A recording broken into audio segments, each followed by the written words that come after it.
Hey, this is Trader Travis, and I am on day 21 of my 30-day challenge. For those who are just showing up, I recently won the 2019 U.S. Investing Championship, and to celebrate, and to make sure I kept my momentum of success, I wanted to challenge myself to show up for the first 30 days of this year and deliver a valuable piece of content to you. So today what I have are a couple of book recommendations, but first, a quick recap and an admin note. A lot of people have been asking, hey, when the Success Academy is going to open up.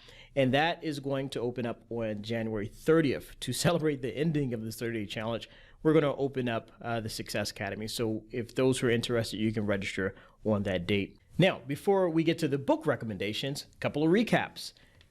On the last video where I talked about this bad boy right here, consider this a strategy, right? Strategies are not the key to success. A lot of people think that, but think about this as a strategy, right?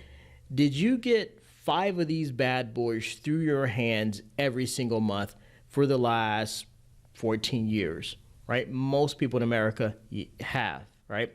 And then I showed you what you could do with that strategy in the last video. I showed you that if you took 5 of these bad boys here, this strategy, right? Everybody who had this strategy to come through their hands every single month, 5 of these for the last 14 years. In the last video, I showed the results of that, where you could have had a $350,000 account. And from that point, what you could do with that $350,000 is then earn 7 to 10 grand a month, right? Same strategy, 2 different results. The people who for the last 14 years have had this strategy, 5 of these come through their hands, and they don't have that 350 grand account, that proves to you, right? You can argue with examples, but my mentor said results don't lie. Either you're rich or you're not. You can't argue with results. The results show that the people who use that strategy to accumulate that 6-figure account, they are operating off a different script than you. They have a different psychology. That's why the key is not strategies, right? If anything in the 30 days you get that, it's all about what's up here. So the book recommendations is based on that. This first book right here, I attended the seminar. So the book is almost the seminar in book form. This is one of the first people who let me know that something was going on inside my head. We all have these invisible scripts. Some of them are visible. We all operate a certain way. Because again, going back to what I just said, everybody who had that strategy, those dollars, that $500 come through their hands, and they didn't parlay that into a 6-figure account, then some script you're operating off, your choices and how you handle money, lets you know something in your psychology needs to be tweaked. So this book will help you with that. And then not only that, you get to learn and discover how rich people think, right? It's clear that they think a lot different than people who are unsuccessful with money. Next book I am honored to share with you is something that's outside of the scope of what I usually teach and investing and things like that, but it's written by my friend Chris. Now, a quick backstory on Chris. I wrote about him on my website.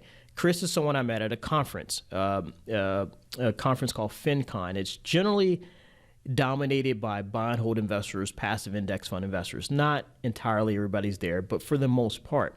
And people like me, active traders, especially people who trade options, are generally vilified, made fun of, but Chris did not, right? Chris recognized that, yes, we may have different investing styles, but at the end of the day, we all want the same thing, freedom. We want to take care of our family. We just want to experience life a little bit more. So Chris has always been super nice to me, super supportive to me. And if anything, if you want to support someone who's been nice to me and supported me, then you can grab a copy of his book. Neither one of these 2 books are budget busters, and they will help you with your psychology. But Chris wrote a book, and he partnered with a couple other guys called Choose FI. And this is part of a financial independence movement. I was part of it before it was a movement. The books I read were books written like in the 80s that helped me, achieve financial freedom. But they wrote a book teaching people how do you achieve financial freedom. So this helps prepare your mindset to think different. And I love to recommend this because it's not about investing. This is about financial independence, and that's what the FI stands for. So what I'm going to do is just highlight 2 of the chapters because I don't want to spoil the entire book for you. But the first few chapters kind of talks about this philosophy of FI and financial independence. How would you set the framework, the foundation, because everything builds upon that. And I will skip a couple of chapters, right?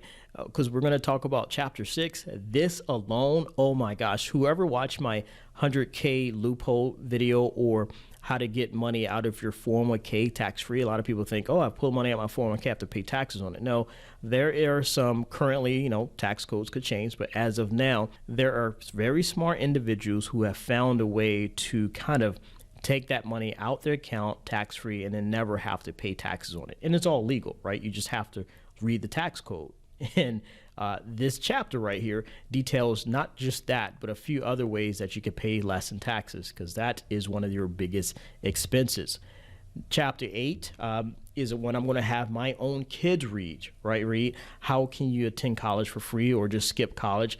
It gives you, and again, this is about psychology, right? Because we're all taught, go to college, get a good job, get a college loan, right? The same old boring standard advice. All right, let me back up here, right? First of all, I didn't explain this FI movement. It's a group of individuals who I look up to and admire, and most of them are younger than me. They achieve financial independence, some in their 20s, but most in their 30s, somewhere between 30 to 40. Retired all millionaires, right? And then they pretty much write about it for free online. They tell you exactly how they did it. The math is pretty simple. And so again, most of them are younger than me, but I look up to them because they accomplished something that I did not accomplish at that age. And here's one of the books where they're pretty much detailing, here's how we do it. Because Chris is one of those people who retired financially free. He left the workforce in his 30s. He left corporate America and now skis and travels around teaching and helping other people. But anyway, let's go back here. So chapter 8, right? Again, these smart individuals found a way to get the college education, but for a less price than other people. And then we'll move on here to chapter 12, where again, you would be surprised, me as an active investor who trades options, right, would say, hey, invest in index funds. Because remember I said that conference, most people, they just passively invest in index funds. Well, I'm part jealous about them because they have a very simple investing style. They don't have to show up every day and they still, make more than enough from their dividends and things like that to achieve financial independence. What I do is more of work. It's high paid work, but it's still work, active investing. And it has a higher failure rate. And this is why I'm recommending everybody read chapter 12, because what I have been trying to tell one of my friends who've been trying to learn options for a long time, I'm like, just stick your money in an index fund or SPY until you learn options, because an imperfect plan is still better than no plan. Here he is with a lot of false starts for 6 years trying to be an active investor, not making any money with buy and hold at all. And I'm like, can you please just put your money and park it and buy and hold until you develop the skill to be an active investor? That's why I want everybody to read chapter 12, because I don't want you saying, oh, no, I don't like buy and hold. No, it works. These individuals retired. These people that's part of this FI movement, they retired with buy and hold. It works. As an active investor, if you join one of my programs, I show you how to sidestep the downfalls of buy and hold, right? We get the gain without their pain because we have insurance on our accounts. And when the market crashes 20%, we don't lose 20% of our money. So that's where active investing comes into play. But until you are a successful active investor, you still should have something working for you, right? The market itself is a collection of businesses. A business's job is to make money. That is why buy and hold works over the long haul, because businesses as a whole, their goal is to make money over the long haul.